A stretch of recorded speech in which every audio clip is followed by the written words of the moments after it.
જય સ્વામિનારાયણ, જય શ્રી કૃષ્ણ, જય માતાજી.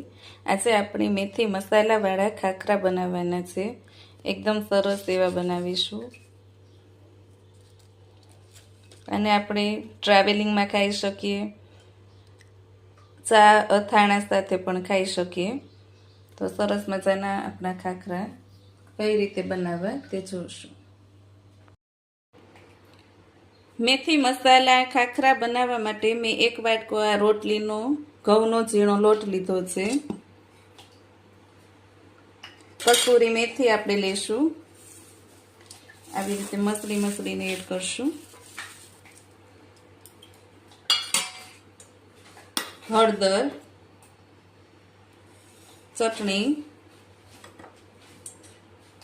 અને સ્વાદ પ્રમાણે મીઠું ઉમેરીશું. મોણ માટે 2 થી 3 ચમચી જેટલું તેલ ઉમેરીશું. આને બરાબર મિક્સ કરી રોટલીથી થોડોક કઠણ અને ભાખરીથી થોડોક ઢીલો એવો લોટ બાંધીશું.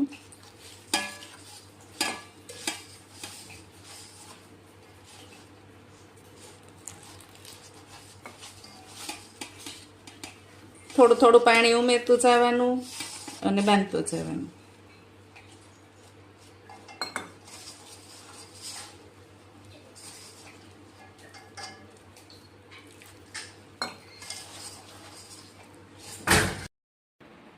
આ લોટ સરસ આપણો બંધાઈ ગયો છે. આવી રીતે સોફ્ટ એવો લોટ બાંધ્યો છે. હવે આને તેલવાળો કરી અને 10 થી 15 મિનિટ માટે ઢાંકીને રેસ્ટ આપવાનો.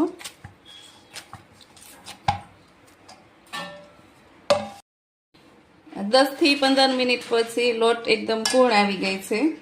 હવે આપણે આ લોટમાંથી નાના આવા સરસ લુવા બનાવી લઈશું, મીડિયમ એવા.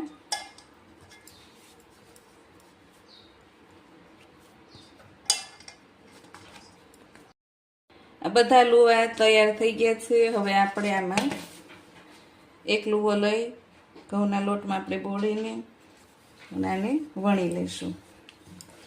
ખાખરાને બને એટલો પાતળો વણવાનો, એટલે એકદમ સરસ ક્રિસ્પી એવો બને અને કિનારી આવી રીતે વણતા જઈશું.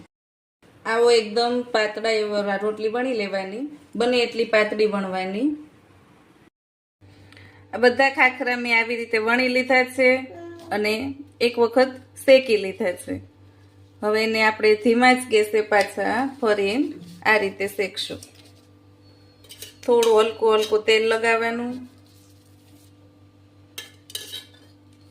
અને આવી રીતે કિનારીથી શેકતું જવાનું. બંને બાજુ થોડું તેલ લગાવતું જવાનું અને આવી રીતે કિનારી આને શેકવાનું. ગેસ એકદમ સ્લો જ રાખવાનો.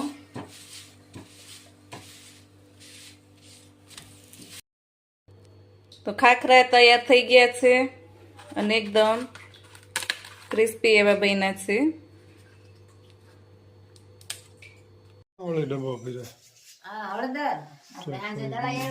સરસ મજાની હળદરી ભાઈ તૈયાર થઈ ગઈ છે.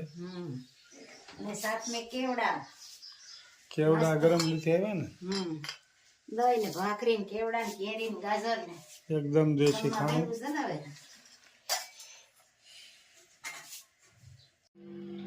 સરસ મજાનો ભરેલ ભીંડો તૈયાર થઈ ગયો છે, ભરાય અને તેલ પણ મુકાઈ ગયું છે અને અહીંયા પાપડ પણ તળાઈ ગયા છે. રાઈ, જીરું, મેથીનો પાવડર અને મસ્ત મજાનો ભરેલો ભીંડો, ચટણી, હળદર, ધાણા જીરું, થોડોક ચણાનો લોટ અને સિંગનો ભૂકો અને સરસ મજાનો વઘાર.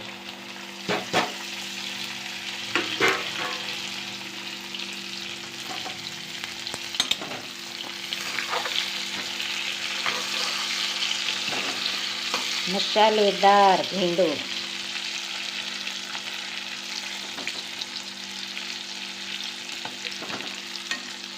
કોમેન્ટ પણ સારી સારી આવે છે. તો બધાનો ખૂબ ખૂબ આભાર. બધાને જય સ્વામિનારાયણ, જય શ્રી કૃષ્ણ, જય જિનેન્દ્ર, જય સિયારામ, હર હર ભોલે મહાદેવ, જય જલારામ બાપા. અને ભરેલ ભીંડાનું શાક ખાવા પધારો.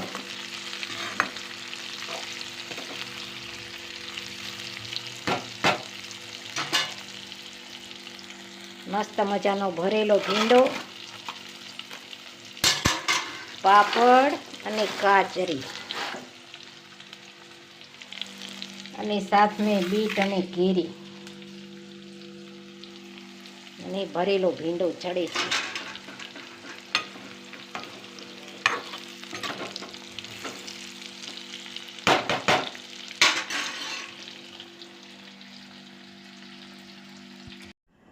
જય સ્વામી મિત્રો, ખૂબ લાઈક કરી રહ્યા છો, ખૂબ શેર કરી રહ્યા છો, ખૂબ સબસ્ક્રાઈબ કરી રહ્યા છો. આપનો ખૂબ ખૂબ આભાર.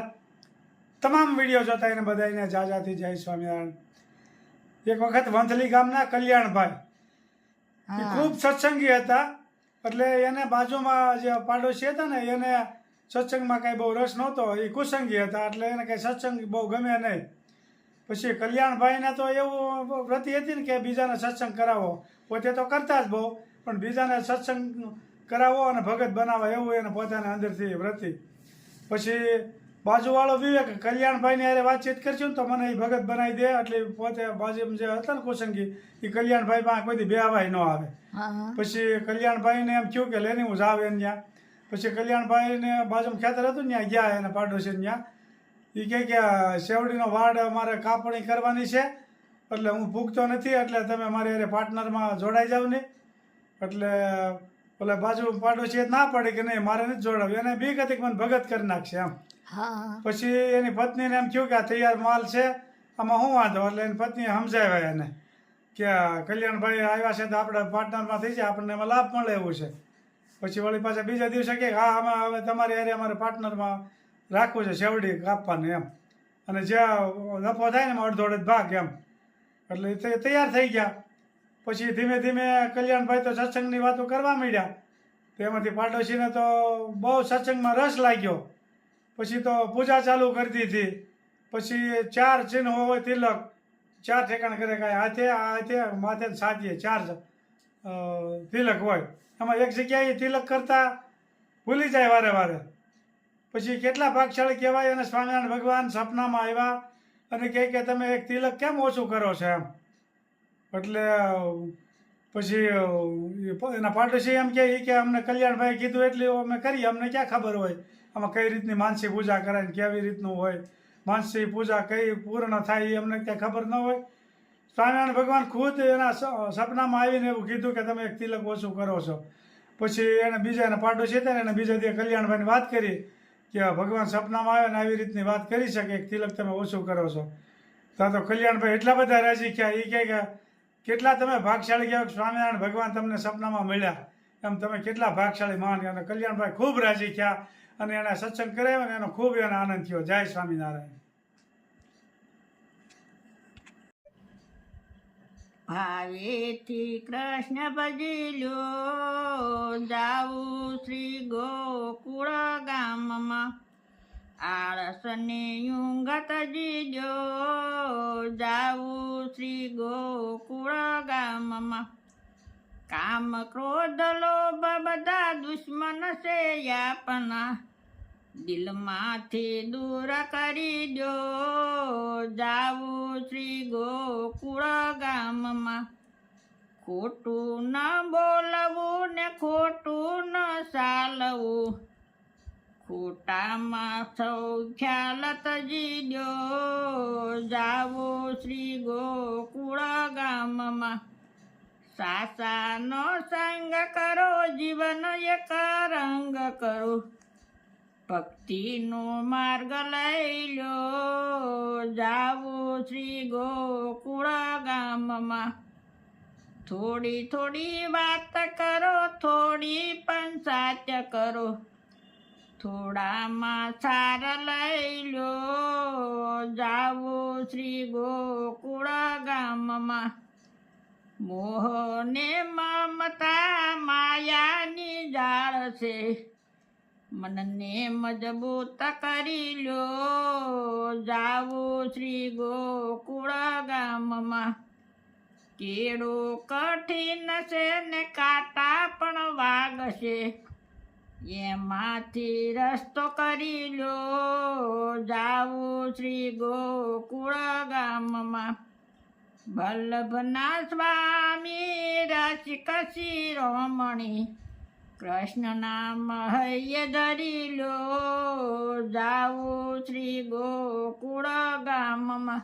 જય સ્વામિનારાયણ. જય સ્વામિનારાયણ. સરસ મજાનું અમારા બાઈએ કીર્તન ગાયું. જાવું શ્રી ગોકુળ ધામ ગામમાં.